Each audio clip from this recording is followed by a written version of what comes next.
Memories are so important to us. They define who we are. They help shape our lives and comfort us when we grow old. This is for you, Mum. A way to hold on to your memories. You grew up in such a big family.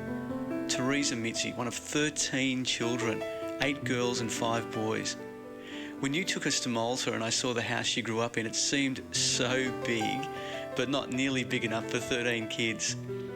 I remember as a child of 7 or 8 asking you what life was like when you were my age.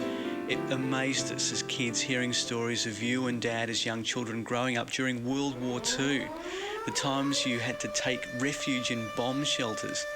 But despite the turmoil going on around you, most of the memories we shared were of happy times with lots of brothers and sisters around.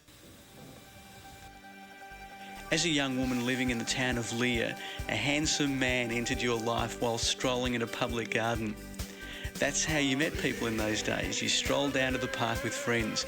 Eugene courted you for 9 months before announcing he was heading to Australia, a little-known land on the other side of the world, a place to start a new life in a land of opportunity. So he sailed away, leaving his sweetheart back at home. 4.5 long years he was gone, the only contact were those weekly letters of love. I can remember looking at the photos of you before getting married and thinking you were the most beautiful woman I've ever seen. I guess that's the person Dad first fell in love with. Despite the distance, love never failed. Somehow, Dad convinced you to become his wife. He returned to Malta in November 1960 and tied the knot. You guys were trendsetters back in those days, the first assisted immigrants to fly to Australia. 10-pound migrants, they called you, a ticket to a new life together so far away from home, friends and family. It wasn't long before more family members came over and the little house in Berry Street, Coburg, became something of a halfway home, a stopover for others looking to begin a new life in Melbourne, Australia. In 1961, my big brother John was born. When I look at the old photos and Super 8 film, these look like really happy times. All my aunties and uncles looked so young, probably the same age I am now. Young families growing together. Pussycat, pussycat, I've got flowers and lots of hours to spend with you.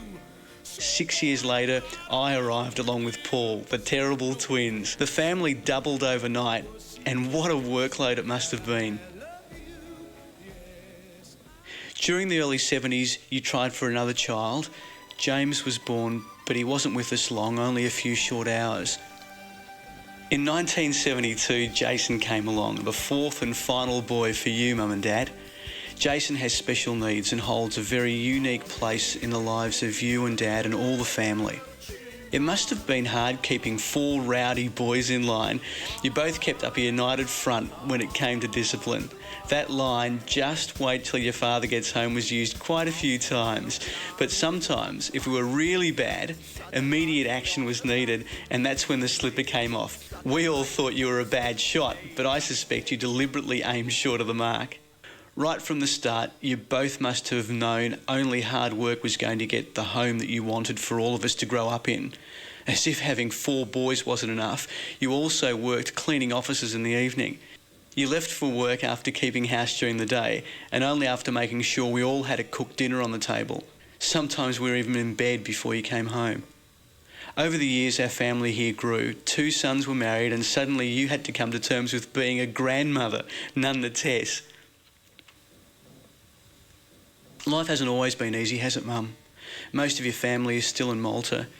You've returned to the small island in the middle of the Mediterranean twice in the last 4 decades, but home is now Australia, the place you have lived most of your life, the place where you began your own family, caring for us boys, devoted to your loving husband and family, always putting us first.